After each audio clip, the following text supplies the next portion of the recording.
Broadcasting from New York City to the world, it's the G-Man Interviews.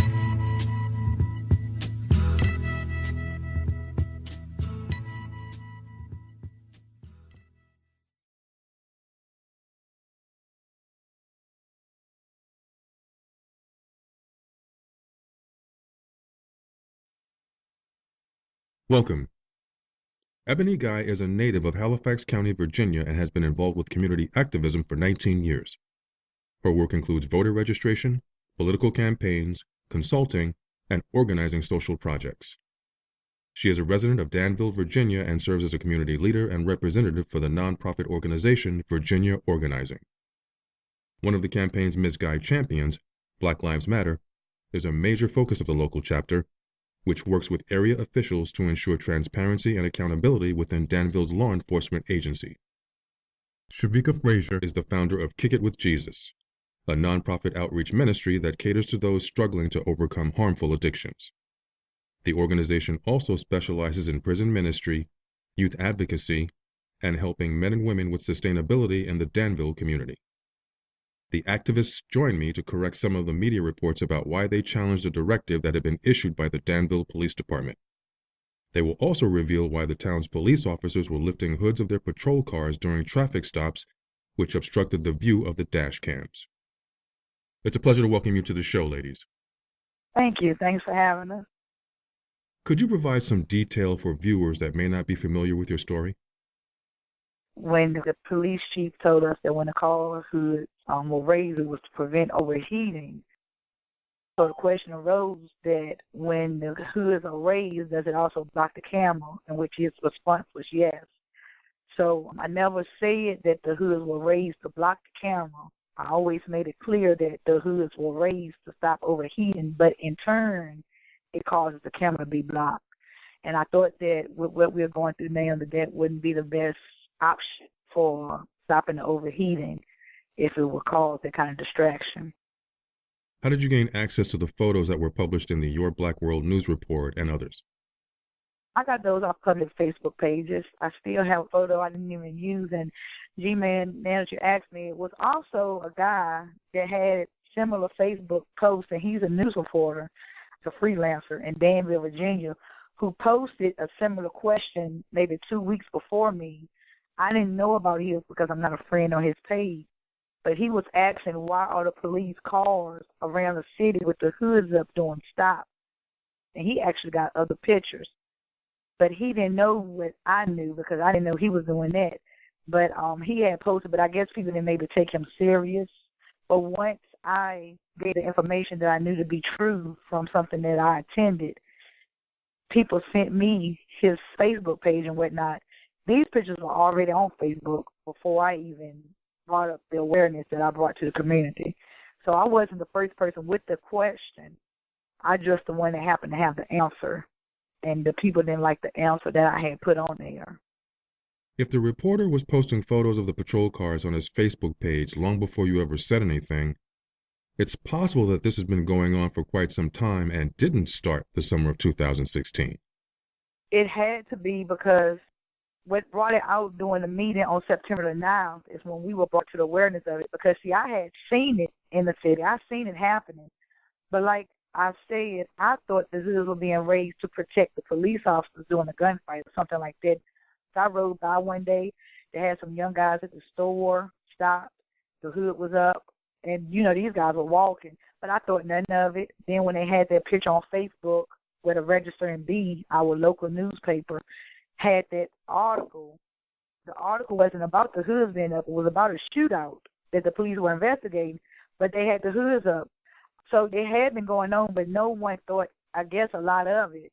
It just so happened during a meeting on September 9th at Bible Way, a lady stood up and she wanted to know, hey, I seen y'all have a guy pulled over on a motorcycle, but the hood was up. What did that mean? She said, I was scared for him. And when he answered, he said, you know, he gave us a few answers, but finally he said it's to stop the overheating. We were in a public setting. This is not anything I made up. We had the sheriff, the chief, the mayor. We had people from the community. This was just an open-to-all community event. And he said that. So I heard it September the 9th. I didn't really broach on it because I'm a part of a committee that was trying to format a way we can approach this through city council. But what happened was when the killing happened in Charlotte, I knew that I might need to make people aware of what was going on in Danville as far as those hoods. And so I was prompted to put that post up. No one told me to do it. No one knew I was going to do it. I just knew that they need to know that the cameras were being blocked by the overheating. When the Danville police representative explained that the hoods were being raised as a cooling method, you said it was, quote, a flimsy excuse. Why were you skeptical of the department's claim? Much like Ms. Frazier said, when we were at the community forum at Bobaway, the question was brought up about the raised hoods, and Chief Broadford's response was rather vague. He didn't really go into much detail beyond, well, it's a cooling method, and while the hoods are up, the dashboard cameras are off. And as Ms. Frazier mentioned, a lot of people in attendance were confused or wanted a further explanation, as to why, because it didn't seem feasible to us that it was just pretty open and shut. We're putting the hoods up to cool off the cars, and while the hood's up, dashboard cameras aren't rolling. So shortly after that, a couple of weeks later, we met with our Virginia Organizing, which is a group I'm affiliated with, and we discussed the community forum because a few of us participating in the forum are members of Virginia Organizing. So we discussed the hood issue. Unbeknownst to us, Ms. Frazier had made her post the same day we had our meeting, so it was kind of like it was just a coincidence that all this happened on the same day. And before her post went viral, as it did, we already made plans to go to city council at the next meeting to open up that discussion as to, one, why are the hoods up? Two, is this written policy? And three, can this be rectified? So we already had plans set in place to go to city council before Ms. Frazier's post went viral. And because of her post going viral, they actually stopped the practice before we went to city council. While gathering information on your story, I came across a website entitled Blue Lives Matter, whose motto is Serving and Honoring American Law Enforcement. An author named Officer Blue issued a very strong response to the claims that were made. Are you aware of the article? No. Okay, I'm going to read it, and I'd like to get your response. This was published on September 27th. The Danville Police Department has been trying to save themselves some trouble and money by having officers raise the hoods on their idling patrol cars. Police agitators noticed the tactic and started spreading on social media that it was a police cover-up to block dash camera footage. The Virginia summer heat combined with the heat of the patrol car engines left electrical pieces under the hoods melting. The issue has caused over $16,000 in damage to patrol cars so far this year. To combat the overheating, Danville Police Department officers were raising the hoods of their cars when idling for long periods of time. Lifting the hoods allowed the parts to remain cool and prevent melting. Turning the cars off is often not a reasonable option. In order to power the lights, radio, air conditioner, and other components, the engine needs to be running. People on social media couldn't fathom why officers would be raising their hoods, so they started spreading the rumor that the reason was to block the dash cameras. That's right. In these people's minds, somehow raising the hood on their cars is an obvious way to stop the dash camera. For those of you who are unaware, dash cameras do have power buttons. If an officer was actually part of a grand conspiracy where they wanted to stop the camera from recording, they would just turn it off. Officers were not raising their hoods on traffic stops and other such contacts. The idea of a cop stopping their car and then popping the hood is just absurd. The hoods were only raised when the officer would be in one spot for a long time on a non-emergency situation. Reports of officers doing this on traffic stops are completely unfounded. Danville Police Chief Philip Broadford says he made the decision to stop the practice of opening the hoods because he is committed to transparency.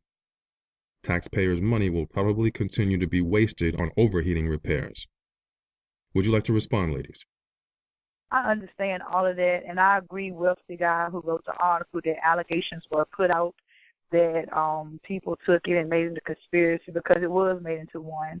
Even when people would inbox me and say, you know, hey, I want to help you to stop them from covering the dashboard cam, I would make it very clear that that's not what I said they were raising the hoods to do. They were raising the hoods due to overheating, which in turn caused the camcorder to be blocked. But I still believe that the cameras should be able to access.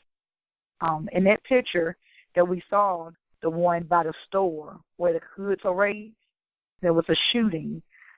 And in a situation like that, that when you have someone that's fired 40 shots right across the street from a police precinct, 40 rounds, and you don't know who done it, but they're that bold to do it in front of the police precinct, then to me, whether you investigate or not, that camera needs to be rolling, because you don't know where that person may be at or coming from. And this is for the officer safety as well as for the community safety. You know, it needs to be shown. I understand it's an excuse for everything. You know, I have an excuse for things I do, but it needs to be rolling.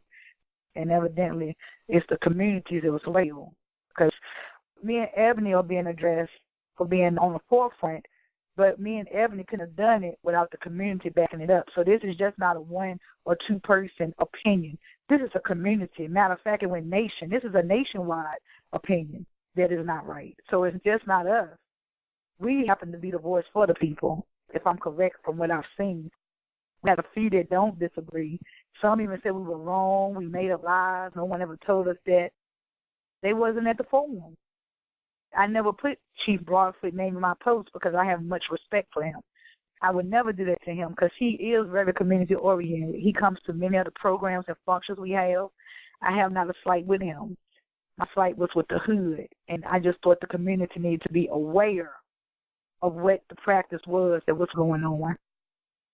And just to kind of piggyback on that really quickly, I wholeheartedly agree with Ms. Frazier about, you know, this being a community effort. You know, a lot of people locally and nationwide, they had genuine concerns because of what they see around them, you know, like what happened in Charlotte, in Baltimore, in Tulsa, Oklahoma, in New York, and so on and so on and so on. You know, people came to us with a genuine fear. It wasn't us trying to create chaos or confusion or trouble. We were just addressing the concerns of the public. But with that being said, I did speak with Chief Broadfoot a few days ago, and I told him that I would mention this. He gave me a better explanation, kind of in line with what that statement that you read previously about the cooling method and, you know, the equipment issue and things like that. They're working on that. They're working on that, you know, as we speak. And I told Chief Broadfoot, and he agreed with me, and I told him that if there was more clarity as to why the hoods were being raised at the forum or before it kind of escalated to this point, I don't think people would have been as cautious or concerned or confused about the process. They may still have legit questions, but I don't think it would have raised as many red flags as it did if there was more clarity from the very beginning. And, you know, again, Chief Broadfoot is dedicated to preventative measures, so we don't have, you know, a Ferguson or a Baltimore or anything here in the city of Danville.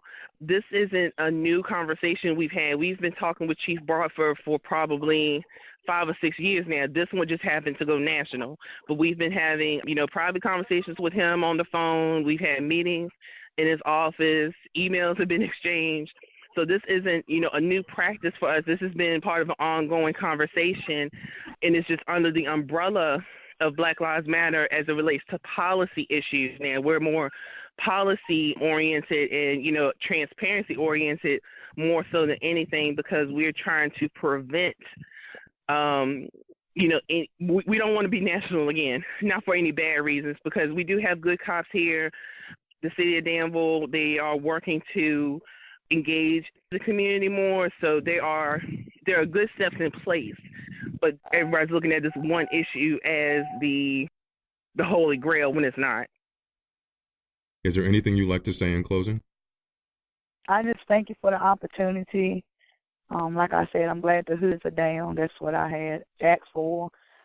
I'm glad the police department worked with us, regardless of if they agreed with my tactic or not, that they did respond quickly to the community's request. I'm really glad about that, and I just hope that they get what they need to have good operating vehicles to do their job. Yeah, I concur. We thank you for reaching out to us and getting the full story and not just the sensationalized story as to what's been going on. And I've said this multiple times, we are not anti-police, we are pro-community. And I'm speaking on behalf of Virginia Organizing and other citizens as well. You know, everyone doesn't have a vendetta against law enforcement. You know, a lot of people are working towards a goal of, you know, accountability, clarity, transparency, and, you know, working together rather than working against each other, because that leads nowhere. So we're thankful to the residents of Danville who championed with us as far as, you know, getting the word out, and we'll continue to have this conversation. I thank both of you for taking the time to set the record straight about this situation. I greatly appreciate it. All right, thank you. Have a great day. Bye-bye. Thank you for watching, ladies and gentlemen. Until next time, stay cool, stay safe, and stay informed.